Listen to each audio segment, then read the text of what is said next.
Avant de commencer l'histoire, dites-nous d'où vous nous regardez en laissant un commentaire. Si vous appréciez cette vidéo, n'oubliez pas d'aimer et de vous abonner. Passez une excellente journée. Profitez bien de l'histoire. La petite ville de Willowbrook, en Virginie, avait ce genre de charme qui faisait croire aux contes de fées, des rues bordées d'arbres, des maisons aux porches accueillants, et ce rythme paisible qui permettait aux enfants de grandir sans se presser. C'est là qu'Ethan Brooks et Stella Morgan se sont rencontrés pour la première fois à l'âge de 6 ans, lorsqu'elle a emménagé dans la maison voisine avec sa mère fraîchement divorcée. Ethan se souvenait encore du premier jour où il l'avait vue. Stella était assise sur la balançoire du porche, ses cheveux bruns ébouriffés par le vent, vêtue d'une robe jaune qui semblait trop grande pour sa frêle silhouette. Elle regardait la rue avec une expression sérieuse, presque mélancolique, comme si elle portait des secrets trop lourds pour une fille de son âge. « C'est toi la nouvelle ?» avait demandé Ethan. S'approchant de la clôture qui séparait leur jardin, Stella le regarda de ses yeux verts qui semblaient contenir des mystères. « Je m'appelle Stella, et toi, tu es le garçon bruyant qui court toujours partout dans le jardin. » À partir de cet instant, ils devinrent inséparables. Ethan découvrit que Stella n'était pas seulement la fille tranquille qui observait le monde de loin. Elle était curieuse, courageuse, et avait un rire contagieux capable d'illuminer n'importe quelle journée.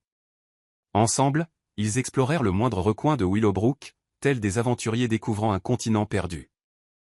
Durant les étés, ils construisaient des cabanes dans la forêt derrière chez eux, utilisant des branches, des feuilles et toute la créativité dont deux jeunes esprits étaient capables. Stella insistait toujours pour échafauder les plans les plus élaborés, dessinant des cartes imaginaires et inventant des histoires de trésors cachés. Ethan, de son côté, était celui qui mettait tout en œuvre, grimpant aux arbres les plus hauts pour accrocher des cordes ou creusant des trous lorsque Stella décidait qu'ils avaient besoin d'un passage secret. « Ethan, tu crois qu'on sera amis pour toujours ?» avait demandé Stella un après-midi, alors qu'ils étaient allongés dans l'herbe, observant les nuages dériver lentement dans le ciel bleu. « Bien sûr que oui, » répondit Ethan sans hésiter, se tournant pour la regarder. « On est une équipe, Stella, comme Batman et Robin. »« Alors c'est moi Batman, » dit-elle avec un sourire espiègle. « D'accord, tu seras Batman. » En grandissant, ce lien ne fit que se renforcer. Durant les orages qui frappaient fréquemment la Virginie, Stella courait toujours chez Ethan. Elle avait peur du tonnerre, mais ne l'admettait jamais à voix haute. À la place, elle inventait des excuses, elle voulait voir un film, l'électricité avait été coupée chez elle, ou elle s'ennuyait, tout simplement. Ethan ne posait jamais de questions. Il se contentait d'ouvrir la porte, d'attraper des couvertures supplémentaires et de faire du pop-corn. Il s'installait dans son lit, Stella se blottissant toujours un peu plus près lorsque le son de la pluie s'intensifiait. Ethan faisait semblant de ne pas remarquer comment elle s'agrippait à la manche de sa chemise lors des coups de tonnerre les plus forts, ou comment sa respiration s'apaisait lorsqu'il commençait à parler de tout et de rien pour la distraire. « Tu n'as peur de rien, Ethan ?» demanda Stella une nuit lors d'un orage particulièrement violent. Ils avaient 12 ans, et Ethan commençait à réaliser que Stella n'était plus la petite fille qu'il avait rencontrée. « J'ai peur de certaines choses, » admit la voix basse, écoutant le vent secouer les arbres dehors. « J'ai peur que tu déménages loin. J'ai peur qu'on grandisse et qu'on devienne des gens différents. » Stella se tourna vers lui, posant sa tête sur sa main. Dans la pénombre de la chambre, éclairée seulement par les éclairs occasionnels, Ethan trouva qu'elle avait l'air différente. Plus âgée? Peut-être plus jolie? Certainement. Je ne déménagerai jamais loin, promit-elle, et même si on grandit, on sera toujours nous, Ethan. Il y a des choses qui ne changent jamais. Ils avaient l'habitude de s'endormir ainsi, parlant doucement jusqu'à ce que le sommeil les emporte. Ethan se réveillait toujours le premier, regardant Stella dormir à côté de lui, ses cheveux étalés sur l'oreiller, une main trouvant toujours le moyen de toucher son bras durant la nuit. C'était réconfortant et naturel, comme respirer. Durant leur adolescence, quand d'autres amis commencèrent à faire des blagues sur le fait qu'ils dormaient dans le même lit, Ethan et Stella se contentaient de se regarder et de hausser les épaules. Ils savaient ce qu'ils partageaient et n'avaient pas besoin de l'expliquer à qui que ce soit. C'était une amitié pure, sans complications, bâtie sur des années de confiance absolue. Lors des soirées camping avec les scouts, Stella finissait toujours dans la tente d'Ethan, prétextant que les autres filles ronflaient ou qu'elle avait froid. Durant les retraites de l'église, ils trouvaient le moyen de rester dans la même chambre. Aux soirées pyjama, Stella s'assurait que son sac de couchage soit à côté de celui d'Ethan. « Vous deux, vous êtes collés l'un à l'autre », plaisantait la mère de Stella, mais toujours avec un sourire aimant. C'est beau de voir une amitié aussi vraie. Et c'était vrai, ils partageaient tout. Les rêves d'avenir, les peurs du présent, les secrets que personne d'autre ne connaissait. Ethan connaissait la tache de naissance en forme d'étoile que Stella avait sur l'épaule gauche. Stella savait qu'Ethan dormait encore avec un ours en peluche caché sous son oreiller. Il connaissait le son de leur respiration mutuelle, savait quand l'autre dormait vraiment ou faisait semblant. Mais il y avait des moments, fugaces, où quelque chose de différent flottait dans l'air entre eux. Quand Stella riait à une blague d'Ethan, et que ses yeux s'attardaient sur son visage quelques secondes de trop. Quand Ethan aidait Stella à attraper quelque chose sur une étagère haute, et que la proximité faisait battre son cœur d'une manière qu'il ne pouvait expliquer. Quand ils regardaient des films romantiques et se jetaient des coups d'œil pendant les scènes de baiser, tous deux détournant rapidement le regard, comme s'ils avaient été surpris à faire quelque chose de mal. Ces moments étaient comme des étincelles, rapides, intenses, et aussitôt oubliés. Du moins, ils faisaient semblant de les oublier. À l'approche de leurs 18 ans, Ethan commença à remarquer des choses qu'il n'avait jamais vues auparavant. À quel point les lèvres de Stella étaient naturellement roses, même sans rouge à lèvres. Comment elle sentait toujours la vanille et quelque chose de floral qu'il ne pouvait identifier. Comment son corps avait changé, gagnant des courbes douces qui laissaient Ethan confus et coupable à la fois. Mais Stella était sa meilleure amie, sa confidente, sa compagne d'aventure, la personne qui connaissait tous ses secrets. Elle était la sécurité, le confort, le foyer. Et Ethan avait appris que certaines choses étaient trop sacrées pour être risquées. Le soir de la remise des diplômes, quand Stella apparut dans sa robe bleu marine, ses cheveux relevés en un chignon élégant qui laissait son cou exposé, Ethan sentit quelque chose s'agiter dans sa poitrine, quelque chose de chaud et d'inquiétant qui le repoussa rapidement au fond de son esprit. « Tu es magnifique, dit-il. » Et sa voix sortit un peu plus rauque qu'il ne l'aurait voulu. « Merci, » répondit Stella. Et pour la première fois depuis des années, elle semblait timide à ses côtés. Cette nuit-là, après la fête, ils étaient allongés dans le lit d'Ethan, comme ils l'avaient fait des milliers de fois. Mais quelque chose était différent. Le silence semblait plus dense. Chargé de non-dits. Quand Stella se tourna vers lui, murmurant « Bonne nuit », Ethan sentit une étrange impulsion de toucher son visage, de découvrir si sa peau était aussi douce qu'elle en avait l'air. À la place, il répondit simplement « Bonne nuit » et ferma les yeux, prétendant que cette étrange sensation dans son estomac n'était que la nervosité de l'université qui commençait dans quelques mois. Après tout, ils n'étaient que des amis. Ils l'avaient toujours été. Ils le seraient toujours. Il n'y avait rien de différent. N'est-ce pas? 5 ans après le lycée, Willowbrook restait le genre d'endroit où tout le monde se connaissait par son prénom. Où les ragots voyageaient plus vite que le vent. Et où les jeunes adultes revenaient souvent après avoir découvert que le monde extérieur n'était pas aussi accueillant qu'ils l'avaient imaginé. Ethan et Stella firent exactement cela. Ethan avait essayé la vie à Richmond, travaillant dans une agence de marketing digital. Mais l'agitation de la grande ville n'avait jamais réussi à combler le vide qu'il ressentait. Stella passa 2 ans dans une université de Caroline du Nord à étudier la littérature, mais revint lorsque sa mère fut diagnostiquée diabétique et eut besoin d'aide pour gérer la petite librairie familiale. C'était comme si le destin avait conspiré pour les garder ensemble. « Je savais que tu reviendrais », dit Stella le jour où Ethan se présenta à sa librairie, transportant un carton avec ses affaires et un sourire un peu penaud. « Comment tu le savais ?» demanda-t-il, s'accoudant au comptoir où Stella organisait les nouveautés. « Parce que ta place est ici, Ethan. Tout comme moi. » Elle le regarda de ses yeux verts qui semblaient voir à travers n'importe quelle façade. « La grande ville ne te convient pas ?» Ethan rit, passant la main dans ses cheveux, qu'il portait maintenant un peu plus longs. « Ma mère a dû te dire que j'étais malheureux là-bas. Ta mère n'a pas eu besoin de me le dire. Je le savais. Et elle le savait vraiment. » Stella pouvait lire en Ethan comme dans un livre ouvert. Une capacité qui s'était encore affinée avec les années. Elle pouvait dire quand il était stressé à la façon dont il jouait avec ses cheveux. Savait quand il était triste parce qu'il devenait plus silencieux que d'habitude. Et pouvait prédire ses blagues avant même qu'il ne les raconte. Rapidement, ils retombèrent dans leur routine familière. Ethan trouva un emploi à l'agence d'assurance locale. Un travail qui payait les factures, mais ne demandait pas beaucoup de son temps ou de son énergie. Cela signifiait qu'il pouvait passer ses après-midi à aider Stella à la librairie, à réorganiser les étagères, à discuter avec les clients réguliers, et simplement à profiter de sa compagnie. « Tu n'es pas obligé de rester ici tous les après-midi », dit Stella un jeudi, alors qu'il fermait le magasin. Tu es sûr que tu n'as rien de mieux à faire? Ethan verrouilla la porte et lui tendit les clés. Comme quoi? Regarder la télé tout seul? Manger des plats surgelés? Au moins ici, j'ai une compagnie intéressante. Intéressante? Stella haussa un sourcil. Un sourire joueur dansait sur ses lèvres. J'ai passé tout l'après-midi à classer des livres de cuisine par ordre alphabétique. Je ne suis pas sûr que ça compte comme intéressant. Pour moi, si. Il y avait quelque chose dans la façon dont il l'avait dit. Basse, sincère. Cela fit que Stella le regarda plus attentivement. Un instant, le silence s'étira entre eux, chargé de quelque chose qu'aucun des deux ne pouvait nommer. Les dîners de famille devinrent une tradition. Chaque dimanche, Stella et sa mère allaient chez les parents d'Ethan, où Madame Brox préparait ses fameuses lasagnes, et Monsieur Brox racontait les mêmes histoires de sa jeunesse. Ethan et Stella s'asseyaient toujours l'un à côté de l'autre, comme ils l'avaient fait depuis l'enfance, partageant les plats et chuchotant des commentaires amusants sur des histoires qu'ils avaient entendues des dizaines de fois.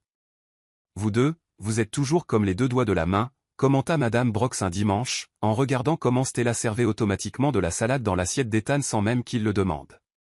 C'est réconfortant de voir que certaines choses ne changent pas, maman, murmura Ethan, sentant une étrange chaleur lui monter au cou. Quoi? C'est vrai. Vous prenez soin l'un de l'autre d'une manière si spéciale. Stella rougit légèrement, jouant avec la nourriture dans son assiette. C'est juste. C'est juste de l'amitié, Madame Brox. On se connaît depuis longtemps. Bien sûr, ma chérie. Bien sûr. Mais il y avait quelque chose dans le ton de la mère d'Ethan qui suggérait qu'elle voyait plus que ce qu'ils étaient prêts à admettre.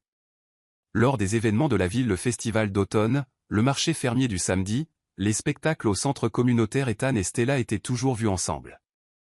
Ils avaient une dynamique naturelle, presque chorégraphiée. Stella tenait le bras d'Ethan quand elle portait des talons hauts. Il commandait automatiquement 2 cafés lorsqu'il s'arrêtait au dîner. Elle savait exactement quel genre de nourriture il voudrait acheter au stand du festival. Vous formez le plus mignon des couples, commenta Madame Larson, la propriétaire du fleuriste, alors qu'il passait devant son stand lors du festival de printemps. Nous ne sommes pas un couple, corrigea rapidement Stella, mais sa voix sortit un peu plus aiguë que la normale. Oh, pardon. C'est juste que... Vous avez une très bonne énergie ensemble. Ethan sentit un étrange pincement dans sa poitrine. Ce n'était pas exactement de l'irritation, mais quelque chose qu'il ne pouvait identifier. Nous sommes juste amis, dit-il, peut-être plus fermement que nécessaire.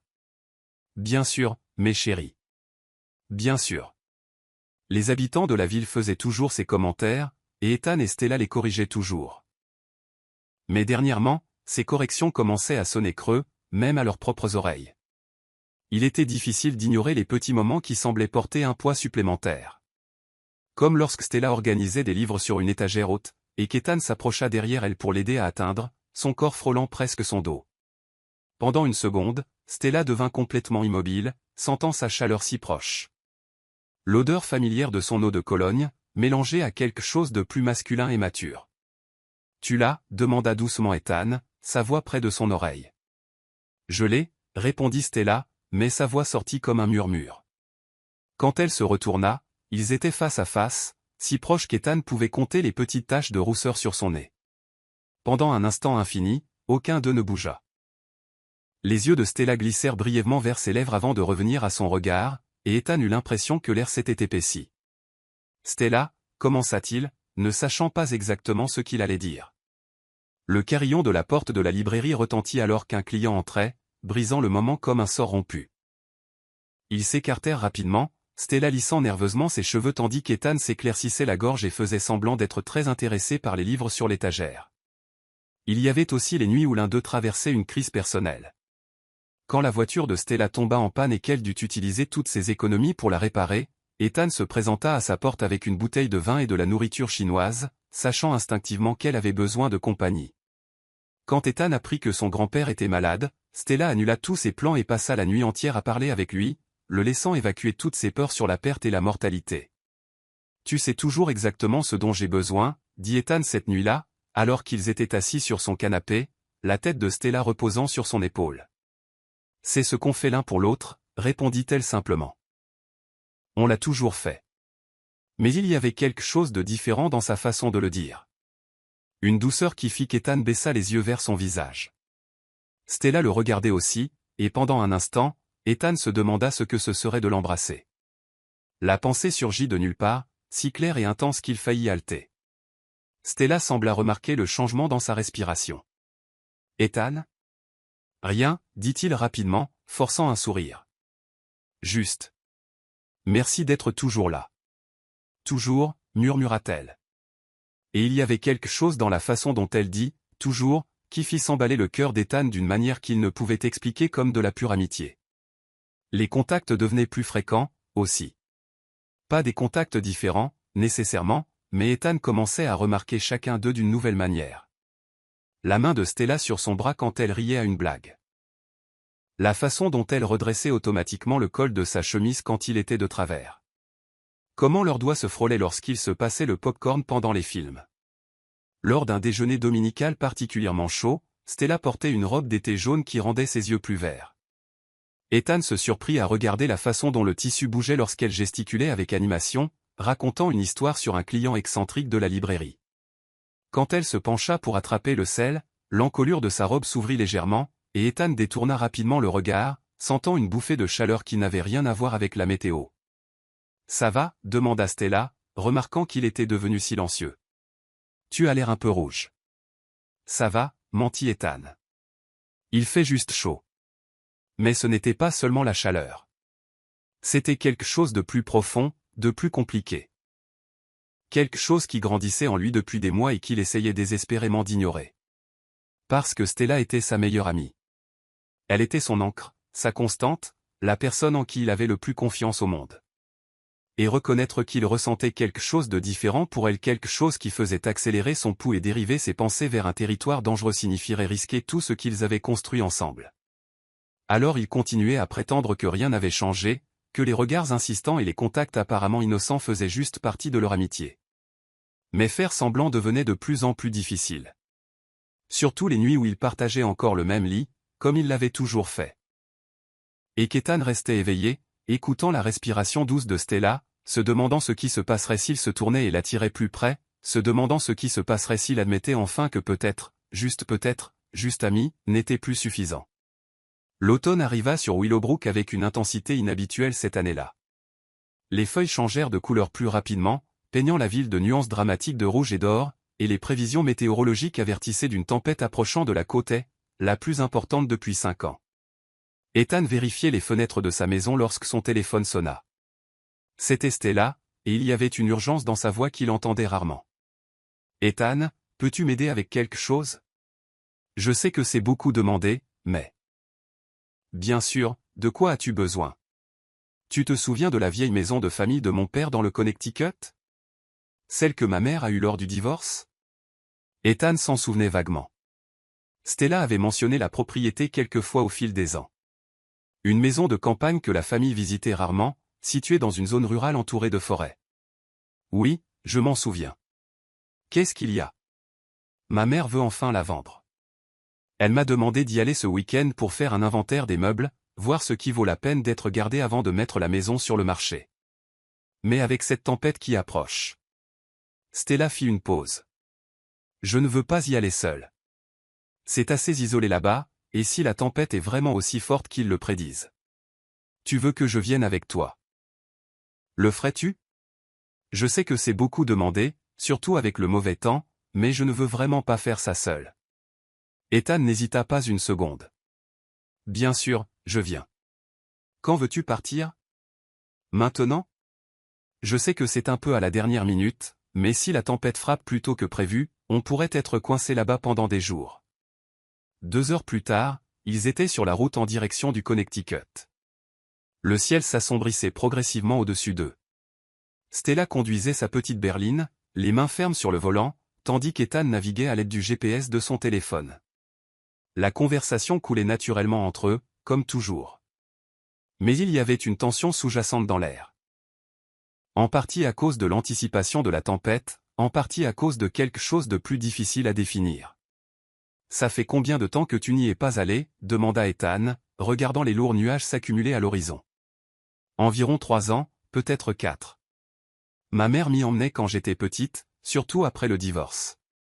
C'était son endroit pour se vider la tête, comme elle disait. Stella dit avec un sourire nostalgique, « J'ai toujours aimé cette maison. » Il y a quelque chose à son sujet. C'est comme si le temps s'arrêtait là-bas. Ils s'engagèrent sur des routes de plus en plus étroites, laissant la civilisation derrière eux. Les arbres se refermaient autour de la route comme une cathédrale naturelle, leurs branches s'entrelaçant au-dessus de leur tête pour former une canopée qui bloquait la majeure partie de la lumière du jour. Le GPS indiqua qu'il devait tourner sur un chemin de terre, et Ethan vit Stella froncer les sourcils lorsque les roues de la voiture commencèrent à crisser sur le gravier. « J'espère qu'il ne pleuvra pas avant qu'on puisse repartir, » murmura-t-elle. Ce chemin se transforme en boue quand il est mouillé. La maison apparut après un virage, et Ethan comprit immédiatement pourquoi Stella avait de l'affection pour cet endroit. C'était une construction coloniale de 2 étages avec un revêtement en bois peint en blanc qui avait acquis une douce patine avec le temps. Un large porche entourait toute la façade de la maison, avec des fauteuils à bascule qui semblaient attendre des visiteurs. Le lierre grimpait sur les murs latéraux, et il y avait quelque chose à la fois de majestueux et de mélancolique dans la propriété. « C'est magnifique, » dit Ethan, sortant de la voiture et respirant l'air frais de la forêt. « Oui, n'est-ce pas? Ma mère disait toujours que cette maison avait une âme, » répondit Stella, attrapant un sac sur la banquette arrière. « Viens, je vais te montrer l'intérieur. » La porte d'entrée grinça lorsque Stella l'ouvrit, et ils furent accueillis par une odeur de vieux bois et quelque chose de floral, peut-être du vieux parfum ou un pot pourri oublié. La maison était meublée, mais couverte de draps blancs, comme les fantômes d'une vie passée. Stella commença à découvrir les meubles pendant qu'Ethan explorait les pièces, admirant les détails architecturaux, des moulures ornées, une cheminée en pierre, de hautes fenêtres qui offraient une vue imprenable sur la forêt environnante. « La chambre principale est à l'étage, » dit Stella, montant l'escalier en bois qui grinçait doucement sous ses pieds. Ma mère disait toujours que c'était le cœur de la maison. Ethan la suivit, remarquant comment Stella se déplaçait dans la maison avec familiarité, même après tant d'années. La chambre principale était spacieuse, avec un lit double recouvert d'un drap blanc et des fenêtres donnant sur l'arrière de la propriété. Stella retira le drap, révélant un lit ancien avec une tête de lit en fer forgé ornée. « Ce lit est une antiquité, » dit-elle en passant la main sur la surface lisse du fer. « Mon arrière-grand-mère y a dormi. Ma grand-mère. Ma mère. » C'est assez romantique de penser à l'histoire qu'il renferme. Ethan s'approcha, observant les détails de la ferronnerie. Il a l'air solide. Il durera probablement encore 100 ans. Oui, probablement. Stella regarda par la fenêtre, où les premières gouttes de pluie commençaient à se former sur la vitre. Je crois que la tempête arrive plus tôt que prévu. Comme pour répondre à ces paroles, un tonnerre lointain résonna à travers la forêt. Ethan la rejoignit à la fenêtre, et ils regardèrent tous deux les nuages sombres se déplacer rapidement vers la maison. Le vent commençait à se lever, faisant se balancer les arbres de façon spectaculaire. On devrait peut-être envisager de rentrer, suggéra Ethan, bien que quelque chose en lui ne veuille pas quitter cet endroit. Il y avait quelque chose dans cette maison, dans le fait d'y être seul avec Stella, qui semblait significatif d'une manière qu'il ne pouvait expliquer. « C'est trop tard, » dit Stella en montrant la fenêtre. La pluie commençait à tomber plus fort, et il pouvait entendre le vent gémir à travers les arbres. Ce chemin de terre sera impraticable d'ici quelques minutes. On dirait qu'on passe la nuit ici. La réalité de la situation s'installa entre eux. Ils étaient seuls, dans une maison isolée au milieu de la forêt, avec une tempête qui approchait rapidement. C'était comme si l'univers avait conspiré pour les mettre dans cette situation.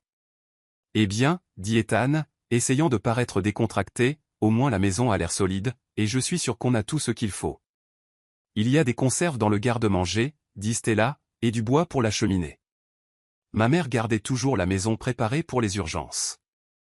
Elle se tourna vers lui, et il y avait quelque chose dans ses yeux qu'Ethan ne pouvait déchiffrer. « Ce sera comme quand on était enfant. Une aventure. » « Oui, » acquiesça-t-il, mais sa voix sortit un peu plus rauque qu'il ne l'aurait voulu. « Comme quand on était enfant. » Mais ils n'étaient plus des enfants. Et il y avait quelque chose dans la façon dont Stella le regardait, dans la façon dont le silence s'étirait entre eux, qui rendait clair qu'ils savaient tous les deux que cette nuit serait différente de toutes les autres qu'ils avaient passées ensemble. La tempête frappa de plein fouet lorsque le soleil se coucha. Le vent hurlait autour de la maison, faisant vibrer les fenêtres et battre les branches des arbres contre le toit.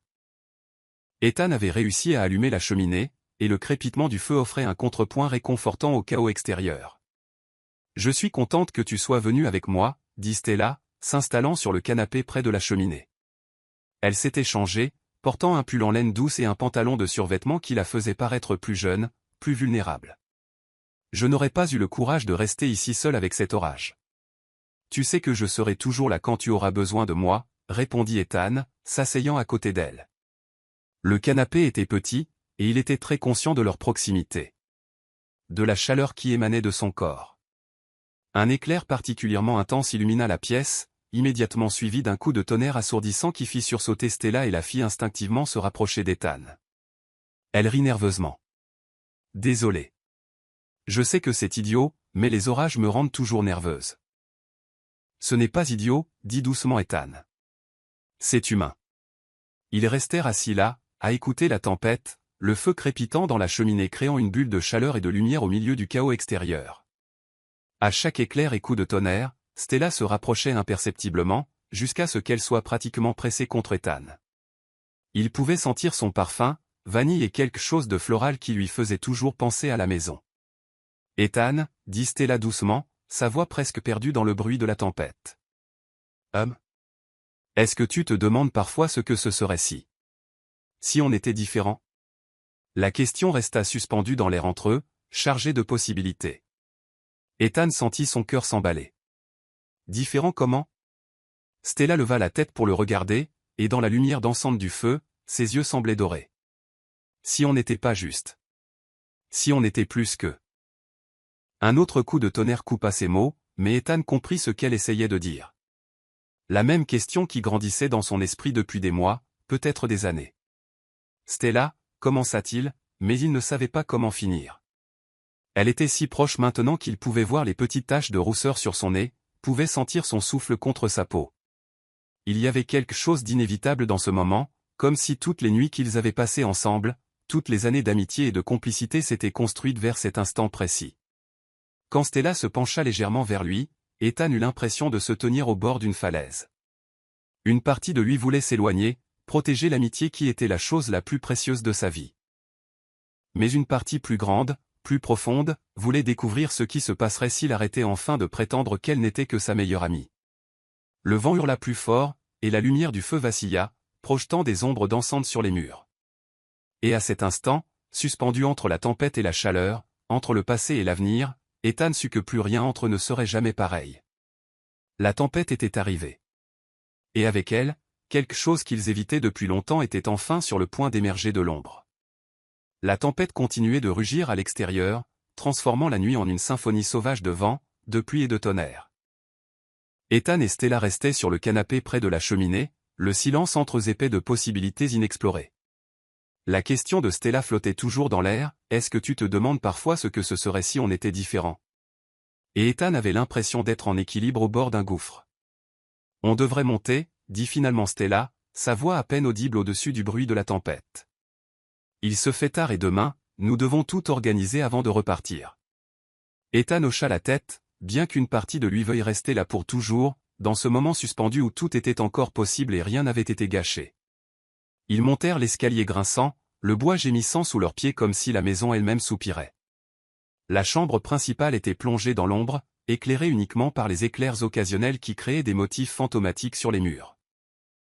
Stella alluma quelques bougies qu'elle trouva sur la commode, et la lumière douce transforma l'atmosphère en quelque chose de presque magique. « Le lit est assez grand pour nous deux, » dit-elle en évitant de le regarder directement. « Comme on fait toujours. »« Bien sûr, » acquiesça-t-il, mais sa voix sortit légèrement tendue. Ils se préparèrent pour dormir avec la familiarité de années de pratique, mais il y avait une nouvelle conscience dans chaque mouvement. Ethan était intensément conscient de chaque son que faisait Stella, le bruissement du tissu quand elle se changeait derrière un paravent improvisé, le son doux de ses pieds nus sur le plancher en bois, la façon dont elle soupira en s'installant dans le lit. Quand Ethan s'allongea à côté d'elle, le matelas s'affaissa légèrement, les faisant rouler naturellement l'un vers l'autre. C'était quelque chose qui s'était produit des milliers de fois auparavant, mais cette fois, lorsque l'épaule de Stella toucha son bras, Ethan sentit un courant électrique parcourir son corps. « Cet orage ne va pas s'arrêter, » murmura Stella, se tournant sur le côté pour lui faire face. Dans la lueur vacillante des bougies, elle avait l'air différente. Plus douce, plus vulnérable. Plus femme que la fille qu'il connaissait depuis tant d'années. Non, acquiesça Ethan, se tournant également pour lui faire face. Ils étaient proches maintenant. Assez proches pour qu'il puisse voir chaque détail de son visage, la courbe douce de ses sourcils, la façon dont ses lèvres s'entr'ouvraient légèrement, comment ses cils projetaient de petites ombres sur ses joues. Un éclair particulièrement intense illumina la pièce, immédiatement suivi d'un coup de tonnerre qui fit trembler toute la maison. Stella sursauta, se rapprochant instinctivement d'Ethan, sa main trouvant sa poitrine. « Désolée, murmura-t-elle, mais elle ne s'éloigna pas, tu n'as pas à t'excuser, répondit Ethan, sa voix douce. Il pouvait sentir la chaleur de sa paume à travers le tissu fin de son t-shirt, pouvait sentir son parfum l'envelopper comme un nuage doux. Un autre coup de tonnerre résonna, et cette fois Stella se blottit encore plus près, son visage maintenant à quelques centimètres du sien. Ethan pouvait sentir son souffle contre sa peau, chaud et légèrement irrégulier. « Ethan » murmura-t-elle, et il y avait quelque chose dans sa voix qu'il n'avait jamais entendu auparavant. Une vulnérabilité brute, un désir à peine déguisé. « Stella ». Il leva la main avec hésitation, ses doigts tremblant légèrement lorsqu'ils touchèrent son visage. Sa peau était encore plus douce qu'il ne l'avait imaginé, chaude et soyeuse sous ses doigts. Stella ferma les yeux à son contact, un petit soupir s'échappant de ses lèvres. « On ne devrait pas » commença Ethan, mais sa propre voix semblait lointaine, comme si elle venait de loin.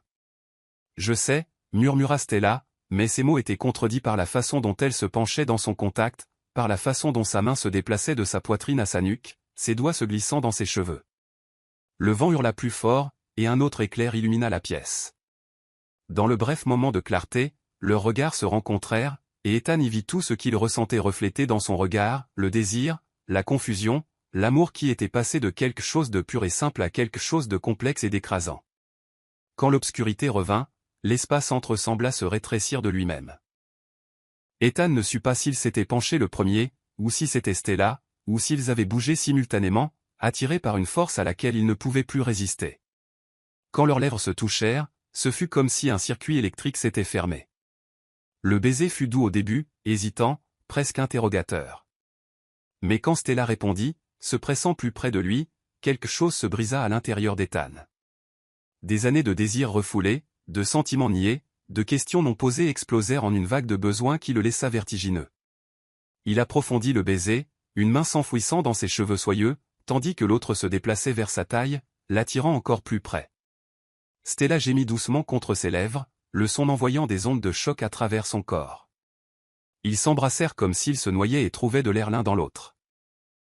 Ce n'était pas le baiser hésitant des premiers rendez-vous ou l'exploration curieuse de la jeunesse. C'était le baiser de deux personnes qui se connaissaient entièrement, mais qui se découvraient d'une manière totalement nouvelle. Quand ils se séparèrent enfin, tous deux respiraient lourdement. Stella le regarda avec de grands yeux, comme si elle ne pouvait pas croire ce qui venait de se passer. « Ethan » murmura-t-elle, sa voix remplie d'émerveillement et de quelque chose proche de la peur. « Je sais » répondit-il, passant doucement son pouce sur sa joue. « Je sais. » Ils restèrent ainsi un moment, front collé, souffle mêlé, essayant de traiter l'ampleur de ce qui avait changé entre eux. Dehors, la tempête continuait, mais à l'intérieur de la chambre, un autre type de tempête se formait. Une tempête faite d'années de sentiments refoulés, trouvant enfin leur expression. Stella bougea légèrement, et Ethan sentit chaque point où son corps touchait le sien. Son genou frôlant sa jambe, sa main reposant toujours sur sa poitrine. La façon dont elle s'emboîtait parfaitement contre lui, comme si elle avait été faite pour être là. « Ça change tout » murmura-t-elle. « Je sais » répéta Ethan, mais cette fois, il y avait de l'acceptation dans sa voix, un abandon à l'inévitable. Un autre coup de tonnerre rugit, plus proche cette fois, et Stella trembla légèrement. Sans réfléchir, Ethan l'attira plus près, l'enveloppant dans ses bras d'une manière qui était à la fois protectrice et intime. Elle s'installa contre lui, sa tête nichée dans son épaule, une jambe s'entrelaçant avec la sienne. « Tu as froid » demanda-t-il, bien que la pièce soit chaude. « Un peu » mentit-elle, et ils savaient tous les deux que ce n'était pas le froid qui la faisait trembler. Ethan ramena la couverture sur eux, créant un cocon de chaleur et d'intimité. Dans l'obscurité sous la couverture, il pouvait sentir chaque respiration qu'elle prenait, chaque battement de cœur contre sa poitrine. Sa main reposait dans son dos, et il pouvait sentir la douceur de sa peau à travers le tissu fin de sa chemise de nuit. Ethan, dit Stella après un long silence. Tu regrettes? La question resta suspendue entre eux. Ethan pensa à toutes les raisons pour lesquelles il devrait regretter, l'amitié qu'il risquait de mettre en péril, la simplicité qu'ils avaient perdue, les complications qui allaient survenir. Mais quand il regarda son visage dans la pénombre, quand il vit la vulnérabilité dans ses yeux, quand il sentit à quel point il semblait juste de l'avoir dans ses bras, il n'y avait qu'une seule réponse possible. Non, dit-il fermement. Et toi? Stella sourit, le premier sourire sincère depuis que le baiser avait eu lieu. Non. En fait, je crois que j'attendais ça depuis longtemps. Depuis combien de temps? Demanda Ethan, la curiosité et quelque chose comme du soulagement colorant sa voix. Je ne sais pas. Peut-être depuis toujours. Ou peut-être que je ne l'ai réalisé que lorsque tu es revenu à la maison. Elle fit une pause, ses doigts traçant des motifs inconscients sur sa poitrine. Et toi? Ethan réfléchit à la question, essayant d'identifier quand exactement sa perception de Stella avait changé. Je pense que c'était progressif. Comme se réveiller lentement. Un jour, tu réalises juste que tu ne dors plus. Elle rit doucement. C'est une métaphore horrible. Et, ce n'est pas moi l'écrivain ici. Non, c'est vrai. Elle leva la tête pour le regarder. Mais c'est une métaphore horrible et parfaite à la fois. Ils rirent ensemble, et il y avait quelque chose de libérateur dans la facilité de ce moment. Ils étaient toujours eux-mêmes, avaient toujours la même connexion, le même humour, la même aisance l'un avec l'autre. Mais maintenant, il y avait des couches supplémentaires, des profondeurs qu'ils commençaient à peine à explorer. Quand le rire s'estompa, ils se retrouvèrent à se regarder à nouveau, et la tension revint, non pas inconfortable, mais chargée de possibilités. Ethan leva la main pour toucher à nouveau son visage, s'émerveillant de la douceur de sa peau, de la façon dont elle se penchait dans son contact.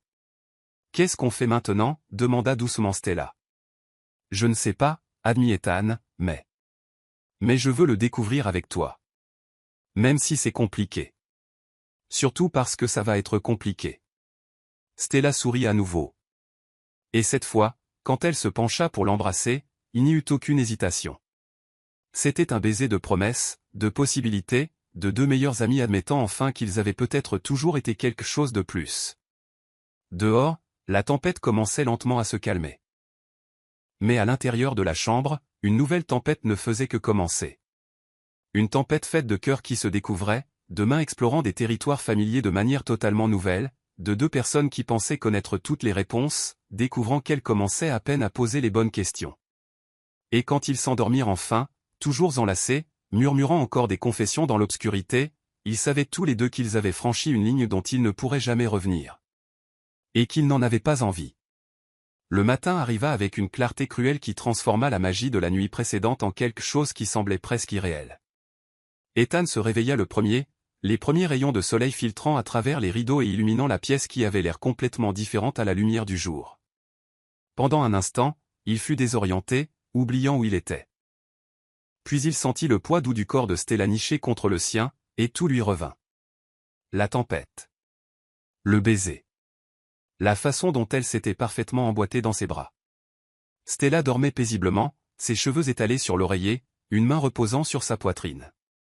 Dans la douce lumière du matin, elle avait l'air plus jeune, plus vulnérable, et Ethan sentit une vague de tendresse si intense qu'elle en était presque douloureuse. Mais avec la tendresse vint la panique. Que avait-il fait? 20 ans d'amitié, et ils avaient tout compliqué en une seule nuit. Ethan ferma les yeux, essayant de retrouver l'état de certitude qu'il avait ressenti dans l'obscurité, mais la lumière du jour ramenait avec elle tous les doutes que la tempête avait temporairement balayés. Stella remua à côté de lui, et Ethan sentit le moment exact où elle se réveilla, le changement subtil dans sa respiration, la tension qui parcourut son corps lorsque la réalité de la situation s'installa. « Ethan » murmura-t-elle sans ouvrir les yeux. « Je suis là. » Elle s'écarta légèrement, créant un espace entre eux, et sa chaleur manqua immédiatement à Ethan. Quand Stella ouvrit enfin les yeux, il y avait une confusion en eux qui reflétait parfaitement ce qu'il ressentait. « Nous » commença-t-elle, puis s'arrêta. « Oui » confirma doucement Ethan. « On s'est embrassés. » Les mots restèrent suspendus entre eux, rendant réel ce qui aurait pu n'être qu'un rêve. Stella s'assit dans le lit, passant ses mains dans ses cheveux ébouriffés, évitant de le regarder. Je devrais prendre une douche, dit-elle, sa voix étrangement formelle. Et puis on pourra organiser les choses et rentrer à la maison. Il y avait quelque chose dans sa façon de dire « rentrer à la maison » qui serra l'estomac d'Ethan, comme si elle était désespérée de s'échapper, non seulement de la maison, mais de la réalité de ce qui s'était passé entre eux. « Stella, on doit parler de ça. » « Parler de quoi » demanda-t-elle, le regardant enfin, mais il y avait une distance dans ses yeux qui n'y était pas la nuit précédente. C'était juste. C'était juste à cause de la tempête. Les gens font des choses étranges quand ils ont peur. Ethan eut l'impression qu'elle venait de lui donner un coup de poing dans l'estomac. Tu penses que c'était juste à cause de la tempête ? Stella se leva du lit, ramassant ses vêtements sur le sol. Je ne sais pas ce que c'était, Ethan. Mais je sais qu'on ne peut pas laisser une nuit étrange ruiner 20 ans d'amitié. Et si ça ne la ruine pas ? Et si c'est ? Si c'est quelque chose de bien ? Elle s'arrêta au milieu de son mouvement, le dos toujours tourné vers lui. Et si c'est quelque chose de terrible ? Et si on découvre qu'on n'est pas compatible de cette façon ? Et si on devient gêné l'un avec l'autre ? Et si on perd tout ce qu'on a ? Chaque question était comme un petit coup de poignard, mais Ethan comprenait sa peur, car il ressentait la même chose. On ne sait pas si ça arrivera. Exactement. On ne sait pas, Stella se tourna vers lui, et il y avait des larmes dans ses yeux. Ethan, tu es la personne la plus importante de ma vie. Je ne peux pas risquer de te perdre à cause d'un moment de confusion. Ces mots étaient logiques, sensés, exactement ce qu'une partie rationnelle d'Ethan pensait. Mais il y avait une autre partie de lui, une partie qui s'était réveillée lorsque leurs lèvres s'étaient touchées, qui se rebellait contre l'idée de prétendre que rien ne s'était passé. « Alors c'est ça ?» demanda-t-il. « On va prétendre que ça n'est pas arrivé ? Je pense que c'est le plus sûr. » « Le plus sûr ?» répéta Ethan, et il y avait de l'amertume dans sa voix. « Depuis quand on se soucie de ce qui est le sûr ?» Stella le regarda pendant un long moment, et Ethan vit la lutte qui se déroulait dans ses yeux. Le désir combattant la peur, la curiosité luttant contre la prudence. « Depuis qu'on a quelque chose à perdre, dit-elle finalement. Le trajet de retour vers Willowbrook fut tendu, d'une manière qu'Ethan n'avait jamais connue avec Stella. Ils parlèrent de choses superficielles, la météo, les meubles de la maison, ses plans pour la librairie. Mais il y avait un gouffre entre eux qui n'existait pas 2 jours auparavant. Chaque silence semblait chargé, chaque regard accidentel était rapidement détourné. Quand Stella le déposa chez lui, elle attendit à peine qu'il soit sorti de la voiture avant de démarrer en trombe, offrant seulement un vague signe de la main et un « on se parle plus tard » qui sonnait plus comme un adieu. Les jours suivants furent une forme particulière de torture. Ethan essaya de reprendre sa routine normale, mais tout lui rappelait Stella. Le café qu'il lui commandait toujours au dîner, la librairie où il passait ses après-midi, même son propre lit où il pouvait sentir le fantôme de sa présence. Il évita la librairie pendant 3 jours, mais finalement, le besoin de la voir l'emporta sur sa réticence. Quand il entra, Stella aidait un client, et pendant un instant, avant qu'elle ne remarque sa présence, Ethan put l'observer. Elle avait l'air différente. Plus tendue, peut-être. Il y avait une raideur dans ses épaules qui n'existait pas avant point. « Ethan » fit-elle en l'apercevant, son sourire trop éclatant, trop forcé. « Quelle surprise ! Je ne t'ai pas vu ces derniers jours. »« J'ai été occupé, mentit-il. »« Bien sûr, bien sûr. » Ils restèrent là, à se regarder, et Ethan sentait le poids de tous les non-dits entre eux. La cliente que Stella servait les observait tour à tour avec curiosité. « Eh bien, dit la femme, vous avez une énergie intéressante, vous deux. Depuis combien de temps êtes-vous ensemble ? Nous ne sommes pas ensemble, lança Stella, peut-être un peu trop vite. Nous sommes simplement amis. Les mots frappèrent Ethan comme une gifle. Simplement amis, répéta-t-il. Oui, confirma Stella, mais elle fut incapable de le regarder dans les yeux en le disant. La cliente parut embarrassée. Oh, désolé, vous sembliez. Enfin, pardon. Une fois la femme partie, un lourd silence s'installa entre eux, comme une chape de plomb. Ethan s'approcha du comptoir, où Stella feignait de s'affairer à trier des papiers. « Comment vas-tu » demanda-t-il doucement.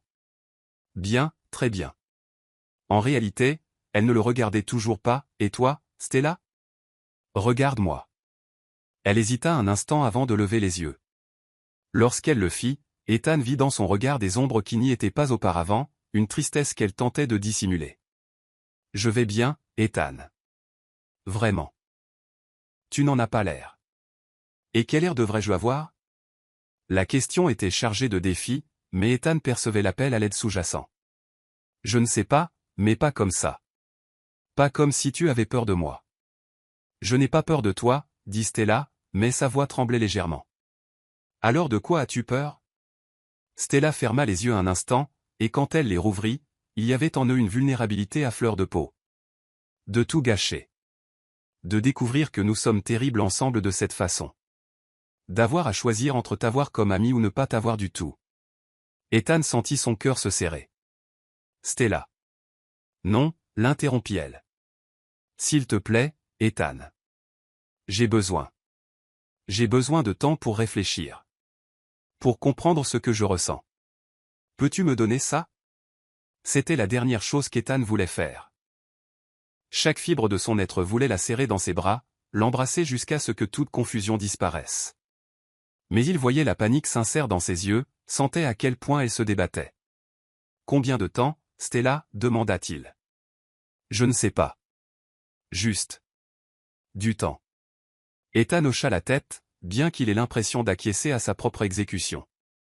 D'accord. Mais Stella. Cette nuit-là, c'était réel. Pour moi, c'était réel. Il quitta la librairie avant qu'elle ne puisse répondre, mais pas avant d'avoir vu des larmes se former au bord de ses yeux. Les semaines qui suivirent furent les plus dures qu'Ethan ait jamais vécues. Il se voyait toujours. Willowbrook était trop petite pour s'éviter complètement, mais il y avait entre eux une gêne qui n'avait jamais existé auparavant. Leur conversation était polie, mais superficielle, comme deux étrangers qui se seraient rencontrés dans une soirée. Lors des dîners du dimanche chez ses parents, ils s'asseyaient plus loin l'un de l'autre que d'habitude. Quand ils se croisaient dans la rue, ils échangeaient des salutations polies, mais les étreintes avaient disparu. Les contacts physiques fortuits étaient soigneusement évités. Ethan se surprenait à analyser chaque interaction, cherchant des signes que Stella ressentait la même confusion que lui.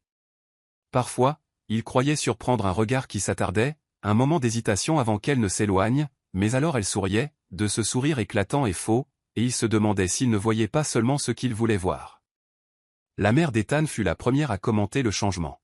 « Vous vous êtes disputés, vous deux » demanda-t-elle lors d'un dîner particulièrement tendu. « Vous vous êtes à peine parlé de la soirée. »« On ne s'est pas disputé, » dit Ethan. « On traverse juste une phase un peu bizarre. »« Quel genre de phase bizarre ?» Ethan regarda Stella, qui se concentrait intensément sur son assiette. « C'est compliqué, maman. Les meilleures choses de la vie sont souvent compliquées, chérie. » Après le dîner, Ethan aidait à faire la vaisselle quand Stella apparut dans la cuisine. Pendant un instant, ils furent seuls, et Ethan sentit la familiarité revenir, l'aisance de travailler côte à côte, le confort de la présence de l'autre. « Tu me manques, » dit doucement Stella, sans le regarder. Le cœur d'Ethan fit un bond. « Toi aussi, tu me manques. Mais je ne sais toujours pas quoi faire à ce sujet. Et si? Et si on ne faisait rien? Et si on laissait juste les choses être ce qu'elles sont? » Stella le regarda enfin, et il y avait autant de désir que de peur dans ses yeux. Et si c'est un désastre? Et si c'est incroyable? Ils restèrent là, suspendus entre la possibilité et la peur, jusqu'à ce que la mère d'Ethan entre dans la cuisine, brisant l'instant. Mais Ethan vit quelque chose changer sur le visage de Stella à cet instant. Un adoucissement. Une ouverture. Et pour la première fois depuis des semaines, il sentit l'espoir. Peut-être qu'elle était enfin prête à cesser de fuir ce qu'il y avait entre eux. Peut-être qu'ils étaient tous les deux prêts à découvrir ce qui se passerait s'ils arrêtaient d'avoir si peur de tout gâcher et commençaient à envisager la possibilité qu'ils puissent être en train de construire quelque chose d'extraordinaire. 3 semaines après la conversation dans la cuisine, l'invitation arriva comme un coup de tonnerre. Clara Evans, une des amies d'université de Stella, se mariait à Manhattan. La cérémonie serait suivie d'une réception somptueuse dans un hôtel 5 étoiles de l'Upper East Side. L'invitation incluait l'hébergement pour les invités venant de l'extérieur, et Clara avait spécifiquement demandé à Stella d'amener ce superbe ami qui est toujours avec elle sur les photos Facebook. Stella regarda l'élégant carton dans ses mains, sentant son estomac se nouer. Elle avait mentionné ce mariage à Ethan en passant quelques semaines plus tôt, alors qu'ils naviguaient encore dans les eaux troubles de leur nouvelle dynamique. À l'époque, cela semblait être un événement lointain et sans pertinence. Maintenant, la date approchant à grands pas, elle réalisait qu'elle s'était créée une situation impossible. Alors, dit-elle quand Ethan passa à la librairie cet après-midi-là, tu te souviens du mariage de Clara dont je t'ai parlé? Ethan feuilletait un livre de photographie, mais leva les yeux en entendant le ton prudent de sa voix. Oui. Quoi donc? Eh bien. Elle s'attend en quelque sorte à ce que tu viennes avec moi. Et elle a réservé une chambre d'hôtel pour nous. Stella marqua une pause, sentant le rouge lui monter au cou. Une seule chambre. Je peux annuler. Je peux dire que tu es maladou. Est-ce que tu veux que j'y aille? Demanda Ethan, refermant le livre et s'approchant du comptoir. La question simple l'a pris au dépourvu. Elle s'était attendue à ce qu'il refuse, qu'il trouve une excuse pour éviter cette situation potentiellement explosive. Au lieu de ça, il la regardait avec ses yeux bleus qui parvenaient toujours à voir à travers toutes ses défenses. Stella hésita. La réponse honnête était oui. Elle voulait qu'il vienne. Elle le voulait désespérément. Les dernières semaines de distance prudente avaient été une torture. Et l'idée d'un week-end entier avec lui, même dans des circonstances compliquées, était trop tentante pour y résister. Oui. Je veux que tu viennes. Alors j'irai. Ethan, tu comprends qu'on devra partager une chambre et que tout le monde supposera qu'on est en couple. Quelque chose passa dans son regard. Une lueur qui aurait pu être de l'espoir. Je comprends. Et ça te va? La question est, est-ce que ça te va? Stella le regarda longuement. Il y avait tant de couches à cette simple question. Tant d'implications. Je crois qu'on va le découvrir. Le trajet en train jusqu'à New York fut étonnamment paisible. Ils parlèrent de choses sur le travail, la famille, les projets de Stella pour agrandir la librairie. Mais il y avait un courant de tension sous-jacent, une conscience de la situation dans laquelle il se plaçait. Ethan avait apporté une petite valise et portait une chemise bleue qui faisait ressortir ses yeux d'une manière qui obligeait Stella à éviter consciemment de le regarder trop longtemps. L'hôtel était impressionnant. Tout en marbre et lustre de cristal. Le genre d'endroit où Stella se sentait légèrement déplacée en s'approchant de la réception. Ethan posa sa main dans le bas de son dos, un geste protecteur et intime qui lui envoya des frissons le long de la colonne vertébrale. Une réservation au nom de Morgan, dit Stella au réceptionniste. Ah, oui, suite 1247. Vous êtes ici pour le mariage Evans? Oui. Merveilleux. J'espère que vous passerez un séjour romantique. L'homme leur sourit d'une manière qui indiquait clairement qu'il les prenait pour un couple amoureux. Stella sentit son visage chauffer, mais Ethan se contenta de sourire poliment. Merci. La chambre était intime, une suite élégante avec un grand lit king size, un coin salon confortable et des fenêtres offrant une vue imprenable sur Central Park. Stella s'arrêta sur le seuil, fixant le lit qui dominait l'espace. Je peux dormir sur le canapé, proposa Ethan, interprétant correctement son hésitation. Ne sois pas ridicule. C'est un lit immense. On peut partager sans que ce soit bizarre. Mais même en le disant, Stella savait qu'elle mentait. Tout dans cette situation était bizarre. Bizarrement intime, bizarrement tentant, bizarrement comme s'ils étaient réellement un couple passant un week-end romantique à New York. Ils se préparèrent pour la cérémonie avec l'efficacité de gens qui se connaissaient depuis des décennies. Ethan prit sa douche en premier, émergeant de la salle de bain les cheveux humides, vêtu d'un pantalon de costume et d'une chemise blanche qui, Stella devait l'admettre, le rendait terriblement séduisant. Quand ce fut son tour, elle choisit une robe bleu marine qui soulignait sa silhouette sans être trop audacieuse. Mais lorsqu'elle sortit de la salle de bain, la façon dont Ethan la regarda fit battre son cœur la chamade.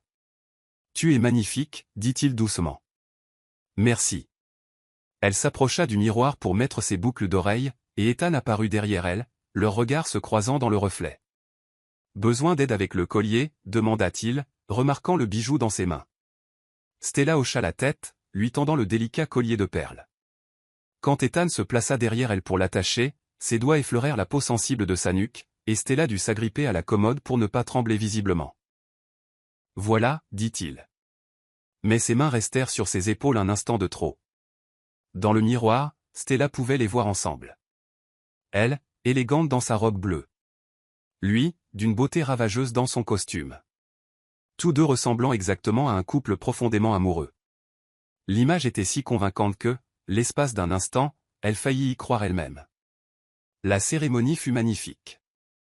Tenus sur le toit de l'hôtel avec vue sur la ville, Stella et Ethan s'assirent près l'un de l'autre, comme on s'y attendait. Et lorsque les mariés échangèrent leurs vœux sur l'amour éternel et l'engagement, Stella sentit les yeux d'Ethan sur elle. Quand elle se tourna pour le regarder, il y avait quelque chose dans son expression qui fit sauter un battement à son cœur. Pendant la réception, ils furent inévitablement entraînés dans la dynamique sociale d'un mariage. Clara les présenta comme « mes chers amis de Willowbrook », avec un sourire qui ne laissait aucun doute sur ce qu'elle supposait. D'autres invités firent des commentaires sur le « magnifique couple » qu'ils formaient. Depuis combien de temps ils étaient ensemble? À quand leur tour? Vous avez cette énergie, vous deux, leur dit une femme plus âgée pendant le cocktail. Cette énergie des gens qui sont parfaitement à l'aise l'un avec l'autre. C'est rare à voir. Nous nous connaissons depuis longtemps, répondit diplomatiquement Stella. Ah, des amours de jeunesse. Ce sont les meilleurs. Mon mari et moi avons grandi ensemble aussi. 43 ans de mariage le mois prochain.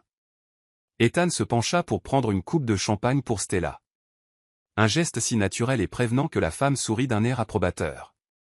Vous voyez? Il n'a même pas besoin de demander ce que vous voulez. C'est ça, un vrai partenaire. Quand vint le moment de danser, Stella sut que ce serait inévitable. L'orchestre jouait une chanson lente et romantique, et les couples remplissaient la piste. Ethan lui tendit la main avec un sourire un peu timide. Danse avec moi. Stella posa sa main dans la sienne, et ils se dirigèrent vers la piste. Quand Ethan la prit dans ses bras, Stella eut l'impression de rentrer à la maison. Ils s'accordaient parfaitement. Leur taille, la façon dont elle s'ajustait contre lui, la manière dont leurs mains s'enlaçaient naturellement. Tu te souviens de la dernière fois qu'on a dansé? Demanda Ethan, sa voix basse près de son oreille.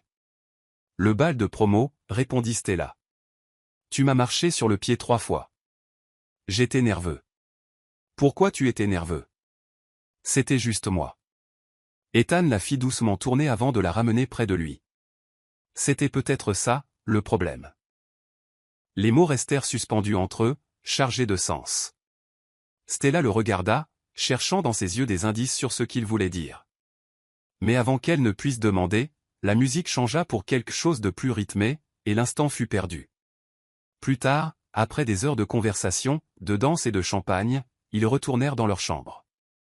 Stella était légèrement étourdie, moins par l'alcool que par l'intensité d'avoir passé une journée entière à prétendre être la moitié d'un couple avec Ethan. Cela avait été étonnamment facile, étonnamment naturel. Peut-être trop facile. C'était une journée intéressante, dit Ethan en desserrant sa cravate. Intéressante est un mot pour le décrire. Stella s'assit sur le bord du lit pour enlever ses chaussures, soulagée de se débarrasser des talons hauts. Tout le monde supposait qu'on était ensemble. Oui. Et comment tu t'es senti par rapport à ça? La question l'a pris au dépourvu. Stella s'était attendue à ce qu'ils évitent de discuter du sujet délicat, à prétendre que les suppositions de chacun n'avaient rien changé entre eux. Honnêtement, dit-elle en le regardant, c'était plus facile que je ne le pensais. De faire semblant, je veux dire. Peut-être parce qu'on ne faisait pas autant semblant qu'on le pensait. Les mots d'Ethan restèrent en suspens dans l'air entre eux. Stella sentit son cœur s'emballer, la familiarité du moment dans la librairie revenant. Cette sensation d'être au bord de quelque chose d'important. Ethan. Je sais. Je sais que tu as dit que tu avais besoin de temps, et j'ai respecté ça, mais Stella, aujourd'hui, c'était comme avoir un aperçu de ce que les choses pourraient être. Stella se leva, marcha jusqu'à la fenêtre, surplombant les lumières de la ville. Ethan la suivit, s'arrêtant juste derrière elle. Tu l'as senti aussi, n'est-ce pas? Demanda-t-il doucement. À quel point c'était naturel. À quel point. Nous fonctionnons bien ensemble. Stella ferma les yeux, sentant la chaleur de son corps derrière le sien. Oui. Alors, qu'est-ce qu'on fait maintenant? Elle se tourna pour lui faire face, et ce qu'elle vit dans ses yeux l'espoir, le désir, l'amour faillit la renverser. Il y avait tant de raisons d'être prudente. Tant de peurs non résolues. Mais il y avait aussi le souvenir de cette journée. La facilité avec laquelle ils avaient évolué ensemble. La façon dont ils s'emboîtaient, pas seulement physiquement, mais émotionnellement. Je ne sais pas, admit-elle. Mais peut-être qu'il est temps d'arrêter d'avoir si peur de le découvrir. Ethan fit un pas de plus, levant la main pour toucher son visage. Tu es sûr? Stella se pencha dans sa caresse, sentant des semaines de tension et de confusion commencer à se dissoudre. Non. Mais peut-être que certaines choses valent la peine de prendre le risque. Même quand on n'est pas sûr. Quand Ethan se pencha pour l'embrasser, Stella ne recula pas. Et cette fois, quand leurs lèvres se rencontrèrent, il n'y avait pas d'orage à blâmer, pas de circonstances extérieures à utiliser comme excuse. Il n'y avait que deux, enfin prêts à cesser de lutter contre quelque chose qui avait peut-être toujours été inévitable. Le baiser dans la chambre d'hôtel fut différent du premier qu'ils avaient partagé pendant la tempête. Il n'y avait pas l'urgence désespérée de la découverte, ni la panique de la nouveauté. Il y avait plutôt une douceur délibérée, une exploration consciente de quelque chose qu'ils avaient tous deux enfin décidé d'accepter. Quand ils se séparèrent, Stella resta proche, ses mains posées sur la poitrine d'Ethan, sentant les battements rapides de son cœur sous sa chemise. « Est-ce que ça veut dire qu'on arrête de prétendre qu'on est juste amis ?» demanda Ethan, la voix douce. « Je pense que ça veut dire qu'on a découvert que nous n'avions peut-être jamais été seulement des amis, » répondit Stella, du moins, pas complètement. Ils passèrent la nuit à parler, chose qu'ils avaient faite des milliers de fois auparavant. Mais maintenant, avec des couches supplémentaires d'honnêteté qu'ils ne s'étaient jamais autorisés à explorer. Allongés sur le grand lit, habillés mais proches, ils commencèrent enfin à exprimer les sentiments qui avaient été soigneusement rangés pendant des années. « Quand est-ce que tu as su ?» demanda Stella, la tête posée sur l'épaule d'Ethan. « Quand as-tu réalisé que tu ressentais plus ?» Ethan resta silencieux un moment, ses doigts traçant des motifs inconscients sur son bras. « Je pense qu'il y a eu plusieurs moments, de petites prises de conscience. Tu te souviens quand je suis revenu de Richmond et que tu étais à la librairie en train de ranger des livres sur cette étagère haute? Je me souviens que tu portais cette robe jaune et quand tu t'es tourné pour me saluer, il y a eu une seconde où je t'ai vu différemment. Comme si je te voyais pour la première fois. » Il marqua une pause. « Mais je pense que je l'ai vraiment su à la fête d'anniversaire de ta mère, il y a environ 2 mois. » Stella releva la tête pour le regarder. « Pourquoi? Que s'est-il passé? Tu riais de quelque chose que mon père avait dit et tu avais un peu de glaçage du gâteau au coin de la bouche. J'ai eu envie de l'essuyer, mais pas avec une serviette. » Il s'arrêta, rougissant légèrement. « Tu as eu envie. J'ai eu envie de t'embrasser, là, devant tout le monde. » Et c'était la première fois que je laissais cette pensée se former réellement dans mon esprit. C'était terrifiant. Stella sourit, passant son doigt le long de sa mâchoire. « Je me souviens de ce jour. Tu es devenu bizarre après le dîner. Je pensais que tu m'en voulais pour quelque chose. Je n'étais pas contrarié. J'étais terrifié. » Ethan attrapa sa main, entrelaçant leurs doigts. « Et toi? Quand est-ce que tu as su? » Stella réfléchit un instant, essayant d'identifier le moment exact où sa perception avait changé. « Tu te souviens quand ta voiture est tombée en panne l'année dernière et que je suis venu te chercher au garage? Oui. Tu es sorti couvert de graisse parce que tu avais essayé d'aider le mécanicien. Et quand tu es monté dans ma voiture, tu t'es excusé d'être sale. Mais moi, je t'ai trouvé magnifique. Pas seulement beau, mais d'une beauté qui m'a serré le cœur. » Elle s'interrompit. « C'était la première fois que je m'autorisais à te regarder vraiment comme un homme. Et c'était terrible parce que j'ai réalisé qu'il y avait une partie de moi qui t'avait toujours regardé de cette façon. Je ne l'avais juste jamais admis. Pourquoi c'était terrible? Parce que tu étais mon refuge. Tu avais toujours été mon point fixe, mon ancre. Et soudain, tu n'étais plus mon refuge, parce que je voulais des choses que je n'aurais pas dû vouloir. » Ethan se tourna sur le côté pour lui faire face complètement. « Quel genre de choses? » Stella rougit, mais soutint son regard. « Je voulais savoir ce que ce serait de me réveiller dans tes bras pour de vrai, pas seulement comme des amis. Je voulais savoir si tes mains seraient douces ou rêches sur ma peau. Je voulais. » Elle hésita. « Quoi? » Je voulais savoir si tu pensais à moi de la même façon. Ethan. Sa voix était douce, pleine d'une tendresse qui lui remplit les yeux de larmes. Je pensais à toi. Mon Dieu, comme je pensais à toi. Ils restèrent là un moment, absorbant l'ampleur des aveux qu'ils avaient partagés. Ce n'était pas seulement une attraction physique. C'étaient des années d'amour qui avaient évolué et s'étaient approfondies sans qu'aucun donnait le courage de le reconnaître. « Pourquoi ça nous a pris si longtemps ?» demanda Stella. « La peur » répondit simplement Ethan. « La peur de gâcher ce que nous avions. La peur de découvrir que nous ne fonctionnerions pas de cette façon. La peur de te perdre. Et maintenant ? Maintenant, j'ai toujours peur, admit-il, mais j'ai plus peur de perdre plus de temps à prétendre que cela n'existe pas. » Stella se rapprocha jusqu'à ce qu'il n'y ait plus d'espace entre eux. « Ethan, je dois te dire quelque chose sur la raison pour laquelle j'ai eu si peur après cette nuit dans le Connecticut. » D'accord. Ce n'était pas seulement la peur de ruiner notre amitié. C'était parce que quand tu m'as embrassé, j'ai su immédiatement que j'étais perdu. Que si je laissais faire, il n'y aurait pas de retour en arrière. Parce que ce n'était pas seulement du désir physique. C'était tout. Un amour complet, total, le genre qui change tout. Ethan devint très silencieux. Et ça t'a fait peur. Ça m'a terrifié. Parce que t'aimer de cette façon signifie que tu as le pouvoir de me détruire complètement. Stella.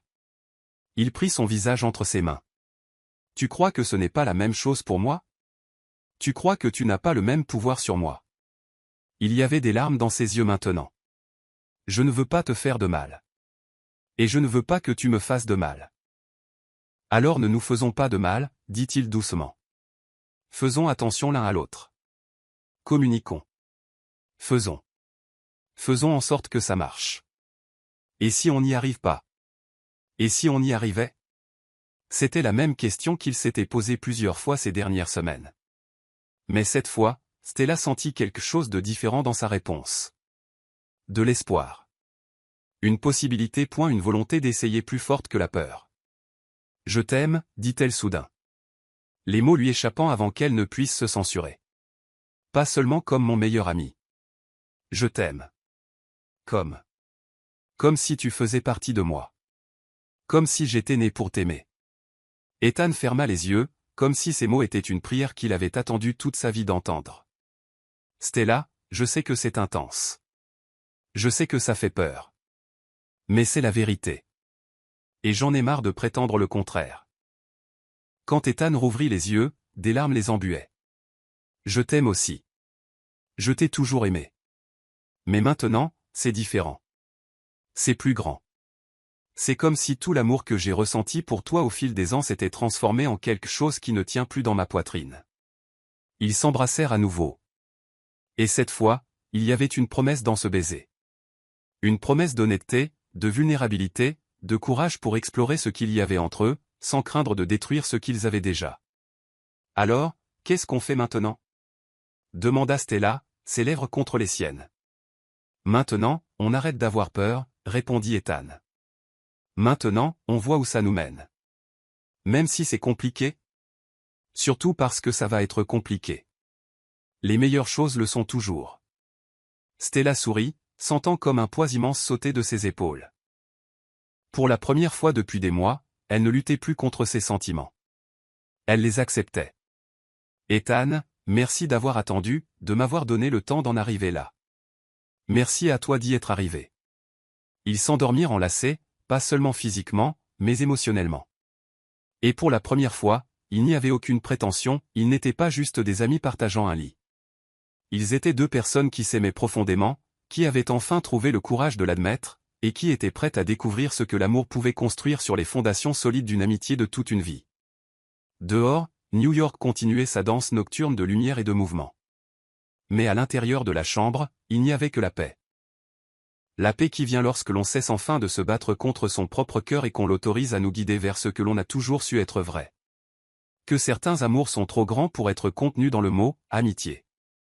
Que certaines personnes sont faites pour être ensemble de toutes les manières possibles. Et que parfois, la chose la plus courageuse que l'on puisse faire est d'admettre que ce que l'on a toujours eu était exactement ce que l'on a toujours voulu.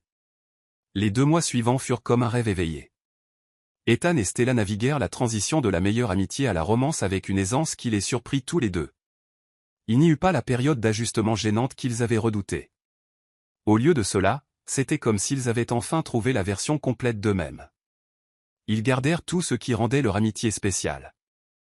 Les blagues que seuls comprenaient, la communication sans mots, le confort absolu en présence l'un de l'autre. Mais il y avait désormais des couches supplémentaires d'intimité qui faisaient de chaque jour une découverte. Ethan découvrit que Stella faisait de petits bruits de contentement quand il jouait avec ses cheveux. Stella découvrit qu'Ethan avait une tache de naissance en forme de croissant de lune sur l'épaule droite, qu'elle n'avait jamais remarqué durant toutes ces années.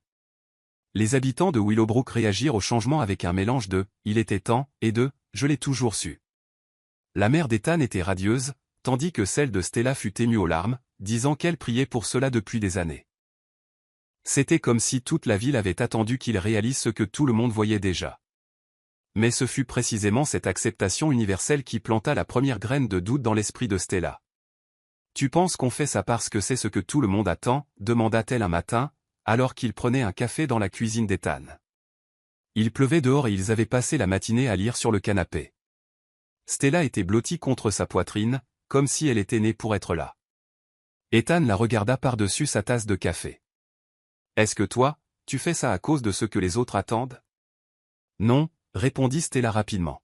« Non, je ressens tout ça sincèrement. Mais parfois je me demande si une partie de cette facilité ne vient pas du fait qu'on a toujours été Ethan et Stella pour tout le monde.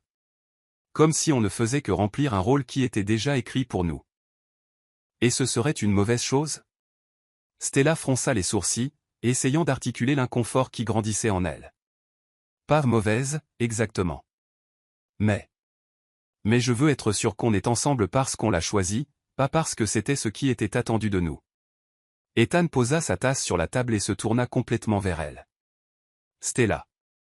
Tu penses que je suis avec toi par obligation ? Par convention sociale ? Non, non, bien sûr que non. Elle secoua la tête, frustrée de ne pas réussir à expliquer ce qu'elle ressentait. C'est juste que parfois je me demande si nous connaissons d'autres versions de nous-mêmes. Si nous savons qui nous sommes indépendamment l'un de l'autre. La conversation aurait pu s'arrêter là. Ethan l'aurait rassuré et ils auraient continué. Mais 2 semaines plus tard, Stella reçut un appel qui changea tout. Stella, c'est Daniel, des éditions Hartwell & Associates à Boston. Stella faillit lâcher le téléphone. Hartwell & Associates était l'un des éditeurs indépendants les plus respectés de la côte est, connu pour sa fiction littéraire de qualité.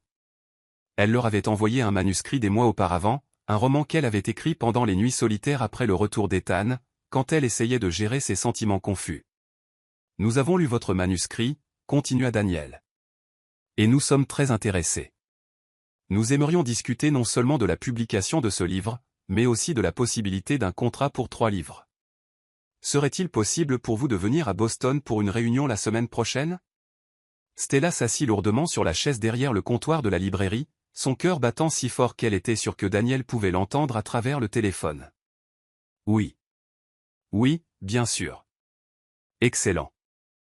Et Stella, juste pour information, il y a aussi la possibilité d'un poste d'éditrice ici, si cela vous intéresse. Nous savons que vous avez l'expérience de la gestion d'une librairie, et nous cherchons quelqu'un avec votre profil pour diriger notre nouvelle division de fiction contemporaine. » Quand Stella raccrocha, ses mains tremblaient. C'était tout ce dont elle avait rêvé. La reconnaissance pour son écriture, la chance de travailler dans le monde de l'édition, l'opportunité d'une carrière qu'elle avait seulement osé imaginer. Mais cela signifiait quitter Willowbrook. Cela signifiait quitter la librairie familiale. Cela signifiait quitter Ethan. Elle ne lui dit pas tout de suite. Pendant 3 jours de torture, elle essaya d'assimiler l'offre, faisant des recherches sur l'éditeur, imaginant ce que serait sa vie à Boston. La ville n'était qu'à 3 heures de route. Ce n'était pas comme si elle déménageait sur un autre continent. Mais ce n'était pas non plus Willowbrook, où toute sa vie était enchevêtrée avec celle d'Ethan, bien au-delà de leur romance. Quand elle trouva enfin le courage de lui en parler, ils préparaient le dîner ensemble dans sa cuisine, un rituel qu'ils avaient développé ces dernières semaines. Ethan coupait des légumes pendant que Stella remuait la sauce. Il y avait quelque chose de si domestique et parfait dans ce moment qu'elle faillit perdre son courage. « Ethan, dit-elle finalement, j'ai besoin de te dire quelque chose. » Quelque chose dans son ton le fit s'arrêter de couper et la regarder. « Ok. Tu te souviens du manuscrit que j'ai écrit? Le roman sur Eh bien, sur le fait de découvrir qu'on est amoureux de son meilleur ami. Ethan sourit. Comment pourrais-je l'oublier? Tu as passé des mois à écrire en secret, puis tu rougissais à chaque fois que je te demandais sur quoi tu travaillais. Eh bien, un éditeur à Boston veut le publier. Et ils m'ont offert un contrat pour 3 livres. Et un poste d'éditrice. Le sourire disparut lentement du visage d'Ethan. À Boston. À Boston. Il posa le couteau sur la planche à découper, ses mouvements délibérément contrôlés. C'est incroyable, Stella. C'est tout ce que tu as toujours voulu. Ça l'est. Mais tu n'as pas l'air heureuse. Stella coupa le feu sous la sauce et se tourna vers lui. Je suis heureuse. Je suis terrifiée et euphorique et complètement perdue, tout ça en même temps. À cause de moi. Ce n'était pas une question. Ethan la connaissait trop bien pour ne pas comprendre exactement son dilemme. À cause de nous, corrigea Stella. Ethan, je ne sais pas comment faire ça. Comment choisir entre la vie dont j'ai toujours rêvé et la vie que je viens de découvrir que je veux? Ethan s'approcha d'elle, lui prenant les mains. Ce n'est pas un choix, Stella. Ça ne devrait pas l'être. Mais ça l'est, n'est-ce pas? Comment faire fonctionner une relation avec 3 heures de distance entre nous, surtout alors qu'on est encore en train de définir ce que nous sommes? Des gens font fonctionner des relations à distance tout le temps. Des gens qui ont eu le temps de construire une base solide d'abord. On est ensemble depuis 2 mois, Ethan. 2 mois. Et avant ça, on a passé des semaines à se disputer à propos de nos sentiments. Ethan lâcha ses mains et recula, passant les siennes dans ses cheveux. Un geste que Stella reconnaissait comme le signe qu'il était profondément perturbé. Alors, qu'est-ce que tu essaies de dire? Que 2 mois, ça ne vaut pas la peine de se battre? Ce n'est pas ce que je dis. Je dis que je ne sais pas si nous sommes assez forts pour l'instant pour survivre à la distance et à tous les changements que ça impliquerait. Et moi, je dis que le seul moyen de le savoir, c'est d'essayer. Ils se dévisagèrent à travers la cuisine, et Stella crut voir le moment exact où la colère et la frustration remplacèrent la compréhension dans ses yeux. Tu as déjà décidé, n'est-ce pas? Demanda Ethan, sa voix plus froide qu'elle ne l'avait jamais entendue. Tu as déjà décidé de partir. Je ne sais pas. C'est pour ça que je t'en parle. Non, Stella. Tu m'informes de ta décision. Il y a une différence. Ces mots la frappèrent comme une gifle. Ce n'est pas juste. Pas juste? Tu sais ce qui n'est pas juste? Découvrir que la personne que tu aimes est prête à jeter ce que vous avez à la première occasion pour quelque chose de mieux. Je ne le jette pas. Et ce n'est pas quelque chose de mieux. Il s'agit de qui je suis au-delà de nous. D'avoir une identité qui ne soit pas complètement enchevêtrée dans notre histoire. Ethan rit, mais il n'y avait aucune gaieté dans ce son. Notre histoire. Tu en parles comme si c'était quelque chose qui t'enchaînait, au lieu de quelque chose qui te libérait. Parfois, j'ai l'impression que ça m'enchaîne. L'aveu sortit plus fort que Stella ne l'avait voulu, et elle le regretta immédiatement en voyant la douleur dans ses yeux. Ethan, je ne voulais pas, si, tu le voulais. Et tu sais quoi? Peut-être que tu as raison. Peut-être qu'on est des idiots d'avoir cru qu'on pouvait transformer une amitié d'enfance en quelque chose d'adulte et de durable. Ne dis pas ça. Pourquoi pas? Tu le penses clairement. Stella sentit des larmes lui brûler les yeux. Je ne le pense pas. Je crois en nous. Mais je crois aussi que si nous ne sommes pas capables de grandir en tant qu'individus, nous n'aurons rien de réel à nous offrir l'un à l'autre. Et tu ne peux pas grandir ici? Avec l'homme qui t'aime? La question resta en suspens entre eux, chargée d'années d'histoire et de mois de rêves nouvellement formés. Stella voulait dire oui, voulait courir dans ses bras et lui promettre que Willowbrook et lui étaient tout ce dont elle avait besoin. Mais une partie d'elle, celle qui avait écrit le roman aux heures silencieuses de l'aube, celle qui avait rêvé d'une vie plus grande, savait que ce ne serait pas vrai. Peut-être, dit-elle finalement. Mais je ne sais pas si j'aurai à nouveau cette chance. Ethan hocha lentement la tête, comme si ses pires soupçons venaient d'être confirmés. Alors tu dois partir, Stella. Ethan, non. Tu dois partir. Parce que si tu ne le fais pas, tu te poseras toujours la question. Et moi, je saurai toujours que je n'ai pas été suffisant pour te faire rester. Il ne s'agit pas de ne pas être suffisant. Il s'agit pour moi de savoir qui je suis quand je ne suis pas une partie d'Ethan et Stella. Et si tu découvres que tu préfères cette version de toi-même? C'était la question à laquelle Stella redoutait le plus de répondre, car elle n'était pas sûre de la réponse. Je ne sais pas, Ethan hocha à nouveau la tête, et quand il la regarda, il y avait dans ses yeux une résignation qui lui brisa le cœur. Alors je suppose que nous avons notre réponse. Cette nuit-là, pour la première fois depuis des semaines, ils dormirent séparément. Stella rentra chez elle, dans son propre lit, et resta éveillée jusqu'à l'aube, se demandant si elle venait de commettre la plus grosse erreur de sa vie. À l'autre bout de la ville, Ethan faisait exactement la même chose. 3 mois s'étaient écoulés depuis le départ de Stella pour Boston, et ce furent les mois les plus longs qu'Ethan ait jamais vécu. La ville semblait plus petite sans elle. Les couleurs plus fades, comme si Stella avait emporté avec elle une vitalité essentielle dont il ignorait l'existence jusqu'à ce qu'elle disparaisse. Ils avaient essayé de garder le contact au début. Des SMS polis sur la façon dont ils s'adaptaient à leur nouvelle vie.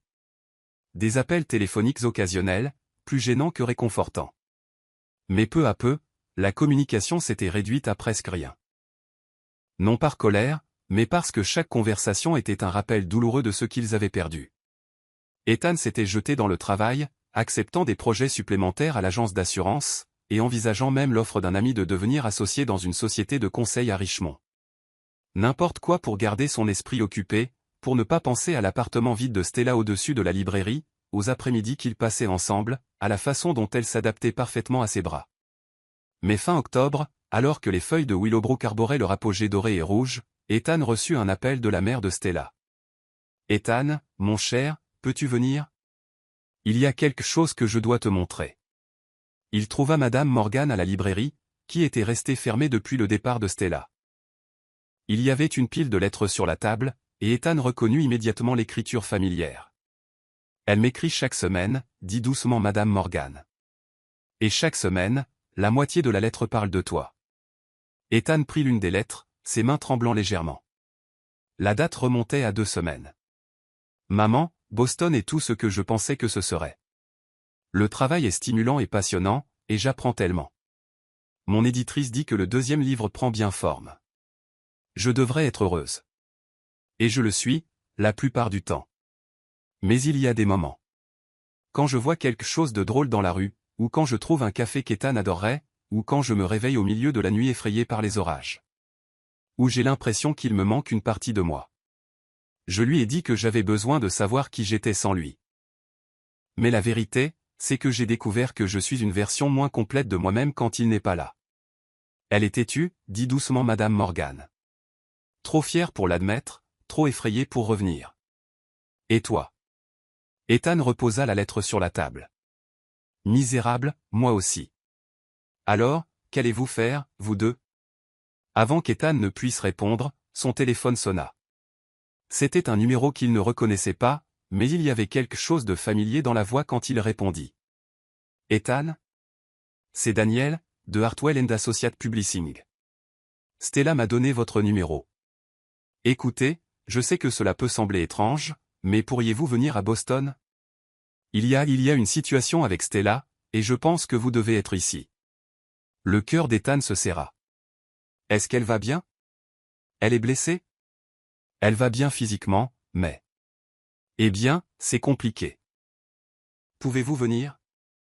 Ethan regarda Madame Morgan, qui observait son expression avec inquiétude. Je peux y être en 3 heures. Le trajet jusqu'à Boston fut le plus long de la vie d'Ethan. Son esprit parcourait tous les scénarios possibles. Stella malade, Stella en danger, Stella. Il ne pouvait même pas terminer certaines pensées. Daniel lui avait donné l'adresse d'un appartement à Back Bay, et la promesse que tout s'expliquerait à son arrivée. L'appartement se trouvait dans un élégant bâtiment en grès brun, le genre d'endroit où Ethan avait toujours imaginé Stella finir par vivre. Quand il sonna, ce fut Daniel qui ouvrit. Un homme d'âge moyen aux cheveux grisonnants et au sourire aimable, qui ne masquait pas complètement son inquiétude. « Ethan, merci d'être venu. » Elle ne sait pas que vous êtes là. Où est-elle? En haut, dans son appartement. Écoutez, avant de monter, je dois vous expliquer certaines choses. Daniel fit signe à Ethan de s'asseoir dans le hall élégant. Stella est une écrivaine talentueuse. Exceptionnellement talentueuse. Son premier livre est très bien reçu par les premiers critiques, et le second promet d'être encore meilleur. Mais elle n'écrit plus. Il y a 2 semaines, elle s'est juste arrêtée. Impossible de finir une phrase. Elle dit qu'elle a perdu sa voix. Que les mots ne viennent plus. Ethan fronça les sourcils. Ça ne ressemble pas à Stella. Elle a toujours écrit, même quand elle était bloquée. Exactement. Et quand je lui ai demandé ce qui avait changé, eh bien, elle s'est mise à pleurer. Elle a dit qu'elle avait sacrifié la chose la plus importante de sa vie pour sa carrière, et que maintenant, elle ne se souvenait même plus pourquoi elle avait pensé que c'était une bonne idée. Les mots frappèrent Ethan comme un coup de poing à l'estomac. Elle a dit ça? Elle l'a dit. Et bien plus encore. Sur le fait qu'elle pensait devoir prouver qu'elle pouvait être quelqu'un sans vous, mais qu'elle a découvert que toutes ses meilleures histoires, tous ses personnages les plus authentiques, sont basés sur la vie que vous avez construite ensemble. Daniel fit une pause. Elle est en crise, Ethan. Et je pense que vous êtes la seule personne qui puisse l'en sortir. Ethan monta les escaliers, le cœur battant à tout rompre. L'appartement de Stella était au 3e étage. Quand il atteignit la porte, il put entendre de la musique jouer doucement à l'intérieur, une playlist qu'il reconnut, pleine de chansons qu'ils écoutaient ensemble. Il frappa doucement. Daniel, je vous ai dit que je ne voulais voir personne aujourd'hui. La voix de Stella venait de l'intérieur, étouffée hélas.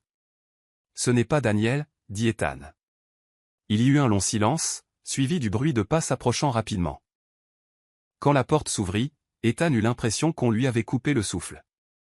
Stella se tenait dans l'embrasure, portant un vieux t-shirt qu'il reconnut comme étant le sien. Ses cheveux étaient relevés en un chignon désordonné, ses yeux rouges d'avoir pleuré. Elle semblait plus petite, plus fragile, comme si ces derniers mois lui avaient volé quelque chose d'essentiel. « Ethan » murmura-t-elle, comme si elle ne pouvait pas croire qu'il était réellement là. « Salut, Stella. » Ils se fixèrent pendant un moment qui sembla s'étirer à l'infini. Ethan pouvait voir la lutte dans ses yeux. Surprise, soulagement, peur, espoir, amour. Tout se mélangeait dans une expression qui lui brisa et lui répara le cœur simultanément. « Qu'est-ce que tu fais ici » demanda-t-elle enfin. « Daniel m'a appelé. Il a dit que tu avais besoin de moi. » Stella ferma les yeux, une seule larme roulant sur sa joue. « J'ai toujours besoin de toi. C'est ça le problème. » Pourquoi est-ce que ce serait un problème? Parce que je suis venue ici pour prouver que je pouvais être indépendante. Pour prouver que je pouvais avoir une vie sans toi. Et tout ce que j'ai découvert, c'est que je ne veux pas d'une vie sans toi.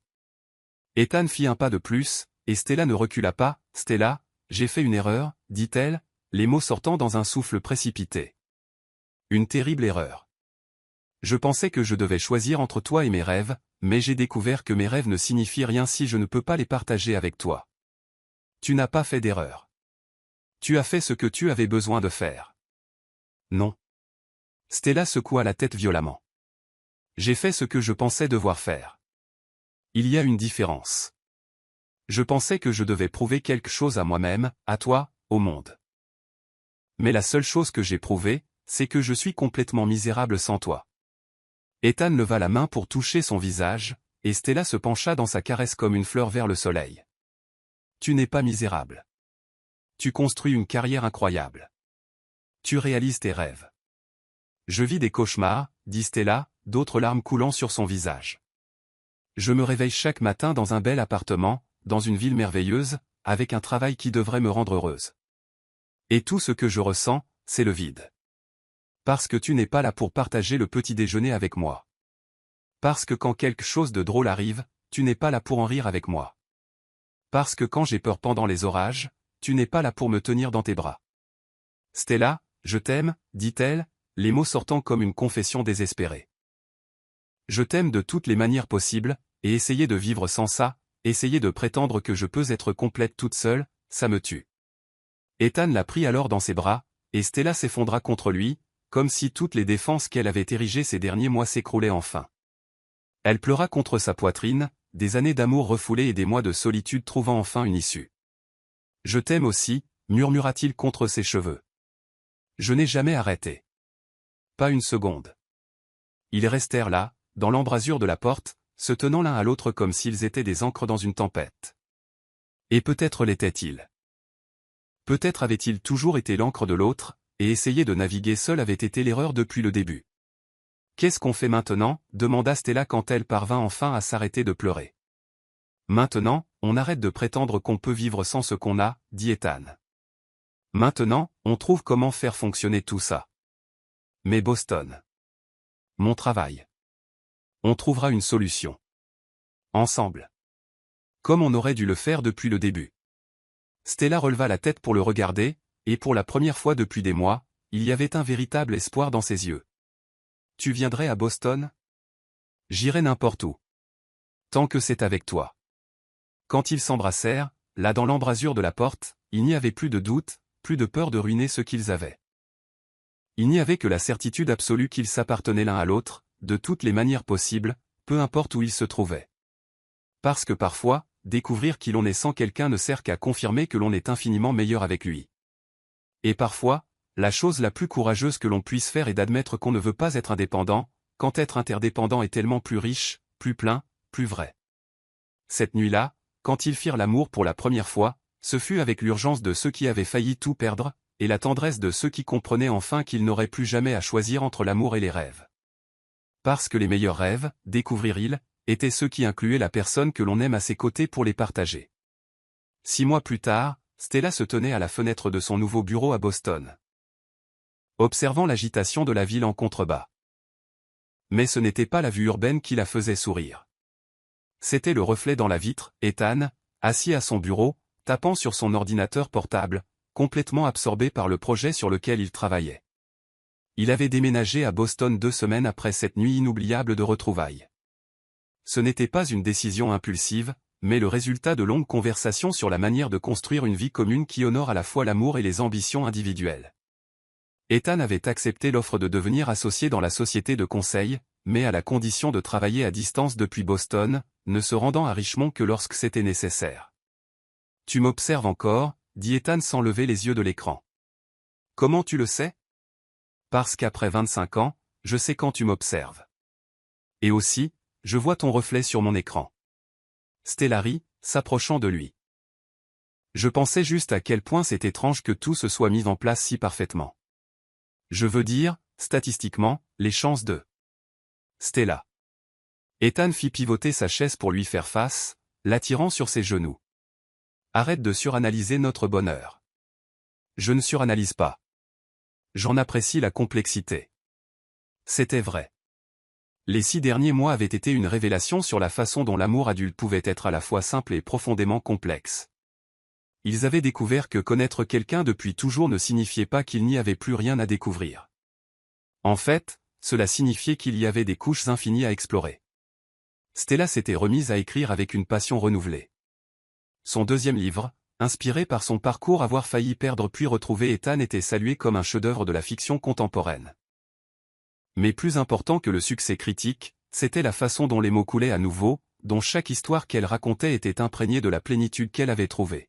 « Comment s'est passée la réunion avec l'éditrice aujourd'hui » demanda Ethan, ses doigts traçant des motifs paresseux sur son bras. « Bien. Ils veulent que j'envisage une tournée de conférences cet été. Des universités, principalement. Parler de la façon de transformer des expériences personnelles en fiction universelle. Et j'ai dit oui. À condition que tu puisses venir avec moi. » Ethan sourit. « Pour porter tes valises. Pour être mon encre. Pour me rappeler qui je suis quand je suis Stella Morgan, l'écrivaine, au lieu d'être juste Stella. » C'était une chose qu'ils avaient appris à gérer, comment maintenir leurs identités individuelles tout en honorant l'unité qu'ils avaient construite. Stella était plus confiante dans ses aspirations professionnelles quand elle savait qu'Ethan était là pour la soutenir. Ethan découvrit qu'il était plus créatif et ambitieux quand il avait Stella pour partager ses idées et célébrer ses victoires. « En parlant d'encre, dit Ethan, mes parents ont appelé aujourd'hui. Ils veulent savoir si on vient à Willowbrook ce week-end pour le festival du printemps. » Bien sûr. La ville me manquait. C'était vrai. Boston était devenu leur maison, mais Willowbrook resterait toujours l'endroit où leurs racines étaient plantées. Ils y retournaient régulièrement, gardant l'appartement au-dessus de la librairie, que la mère de Stella avait transformé en une extension de l'entreprise, offrant des ateliers d'écriture et des groupes de lecture. C'était réconfortant de savoir qu'ils auraient toujours un endroit où revenir, une histoire commune qui les attendait. En fait, continua Ethan, il y a quelque chose que je voulais te demander à propos de ce week-end. Quelque chose dans son ton fit que Stella le regarda plus attentivement. Qu'est-ce que c'est? Tu te souviens de la vieille maison dans le Connecticut? Celle où tout. Où on s'est enfin embrassé pour la première fois. Comment pourrais-je l'oublier? Ta mère m'a dit que tu avais décidé de ne pas la vendre finalement. Qu'elle voulait la garder dans la famille. Oui.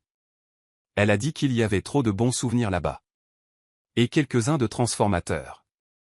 Stella sourit, se rappelant cette nuit d'orage qui avait tout changé. Eh bien, je pensais qu'on pourrait peut-être s'y arrêter en allant à Willowbrook.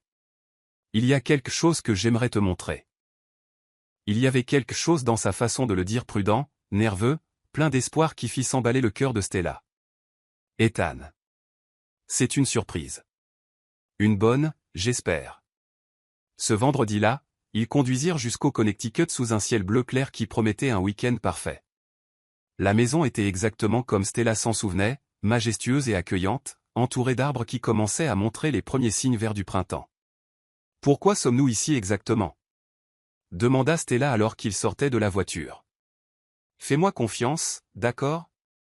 Ethan semblait plus nerveux qu'elle ne l'avait vu depuis des années. Ses mains tremblaient légèrement en ouvrant la porte d'entrée, et il n'arrêtait pas de vérifier la poche de sa veste, comme pour confirmer que quelque chose s'y trouvait toujours.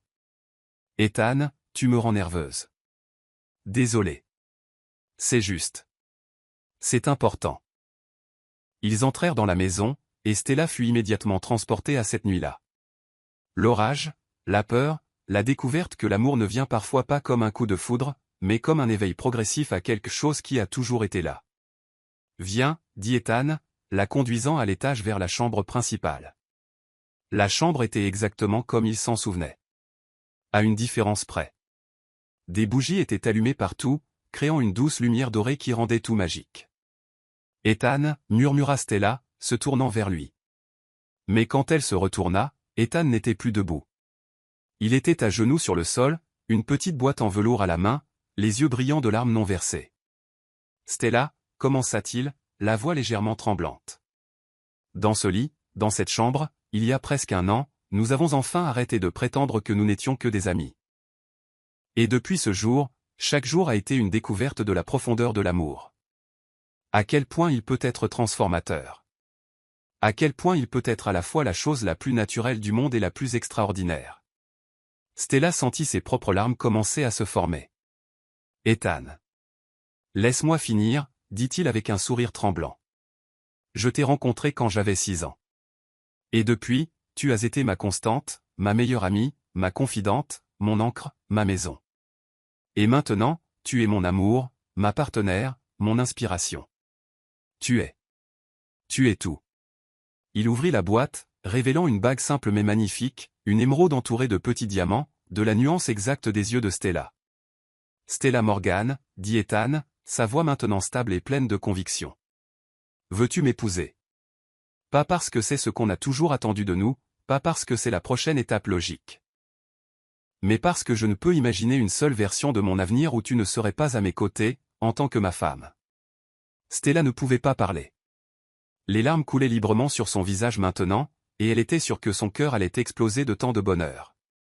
Finalement, elle parvint à hocher la tête, puis trouva sa voix. « Oui, » murmura-t-elle. « Oui. Oui, bien sûr, oui. » Ethan se releva, glissant la bague à son doigt avec des mains qui tremblaient d'émotion et de soulagement. Quand ils s'embrassèrent, ce fut avec toute la passion de nouveaux amants et toute la profondeur d'une vie de connaissance mutuelle. « Je t'aime, » dit Stella contre ses lèvres. « Je t'aime comme mon meilleur ami, comme mon amant, comme mon futur mari. Je t'aime de façon dont j'ignorais même l'existence. Je t'aime aussi. Pour toujours. » Ils passèrent la nuit dans ce lit où tout avait commencé, faisant des plans pour l'avenir, riant du passé, s'émerveillant du voyage qui les avait amenés ici.